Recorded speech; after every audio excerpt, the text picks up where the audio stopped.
Yes, ఇది ముఖ్యం. ఇప్పుడేం చేద్దాం? కవిత తాజా కామెంట్లతో కేసీఆర్ అంతర్మతనం.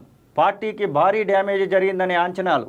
దయ్యాలు కోవట్లు ఎపిసోడ్ తర్వాత కేటీఆర్ను ఫామ్ హౌస్కు పిలిపించుకున్న కేసీఆర్.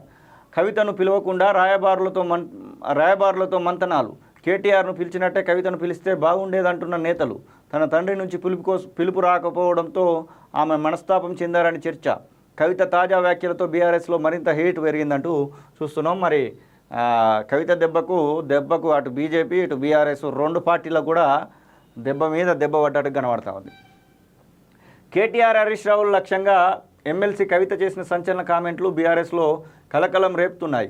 ఆమె చేసిన వ్యాఖ్యలతో పార్టీకి తీవ్ర నష్టం జరిగినట్లు హైకమాండ్ అంచనాకు వచ్చింది. ఇప్పుడు ఏం చేద్దామన్న అంతర్మదనంలో కేసీఆర్ ఉన్నట్లు పార్టీ వర్గాల్లో చర్చ జరుగుతున్నది. పార్టీ సిల్వర్ జూబ్లీ వేడుకలకు సంబంధించి కవిత లేఖ రాయడం, ఆ లేఖ లీక్ అవడంతో మొదలైన పంచాయతీ ఇప్పుడు కీలక నేతలపైనే ఆరోపణలు చేసే వరకు వెళ్ళింది. అమెరికా నుంచి వచ్చిన వెంటనే ఎయిర్పోర్ట్లో కవిత కేసీఆర్ చుట్టూ దయ్యాలున్నాయని వ్యాఖ్యానించడం, కౌంటర్గా కేటీఆర్ బీఆర్ఎస్లో రేవంత్ కోవట్లున్నారని అనడం వివాదం మరో స్థాయికి చేరింది.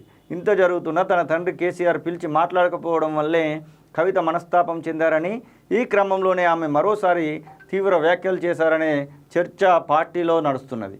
కేటీఆర్ను పిలిచి కవితను పిలవలేదు, నిజమే. ఈ నెల 23న అమెరికా నుంచి ఎయిర్పోర్ట్లో దిగిన వెంటనే కవిత వ్యాఖ్యలు చేసిన నేపథ్యంలో కేటీఆర్ను ఫామ్ హౌస్కు పిలిపించుకొని కేసీఆర్ మాట్లాడారు. ఆ అంశంపై ఇంకెవరు మాట్లాడొద్దని సూచనలు చేశారు. ఇప్పటికే పార్టీకి డ్యామేజ్ జరిగిందని, మళ్ళీ లేనిపోనివి మాట్లాడితే మరింత నష్టం జరుగుతుందని కేటీఆర్కు కేసీఆర్ సూచించినట్టుగా వార్తలు వచ్చాయి. కొడుకు కేటీఆర్ను ఫామ్ హౌస్కు పిలిపించుకొని మాట్లాడిన కేసీఆర్ కూతురు కవితను మాత్రం పట్టించుకోలేదు. కవితను కూడా పిలిపించుకొని ఆమెను బాధించినటువంటి విషయాలు ఏంటో అడిగి తెలుసుకుంటే బాగుండే. అసలు ఈయన తిక్క మనిషి అని చెప్పేసి చెప్తా ఉన్నది కూతురే చెప్తా ఉన్నది. కపిలవయ్య, దిలీప్ కుమార్ లాంటి వాళ్ళు కూడా ఇంకా 1000 లేఖలు రాసినా కానీ కవితను పిలిచే పరిస్థితి లేదు, ఇక కవితను పక్కన పెట్టిన కేసీఆర్ అని చెప్తా ఉన్నారు. ఇక కవిత చేసినటువంటి ఈ వ్యాఖ్యలతోని కవిత వ్యాఖ్యల నేపథ్యంలో కేసీఆర్ ఎలా స్పందిస్తారన్న దానిపైన పార్టీ వర్గాలు ఆసక్తిగా ఎదురు చూస్తున్నాయి. ఏకంగా పార్టీ హైకమాండ్నే ప్రశ్నిస్తూ ఆమె కామెంట్లు చేశారు. ఈ క్రమంలో కవితపై క్రమశిక్షణ చర్యలు తీసుకుంటారా లేదంటే పిలిపించుకొని బుజ్జగిస్తారా అన్న ప్రశ్నలు పార్టీ వర్గాల్లో వినిపిస్తున్నాయి.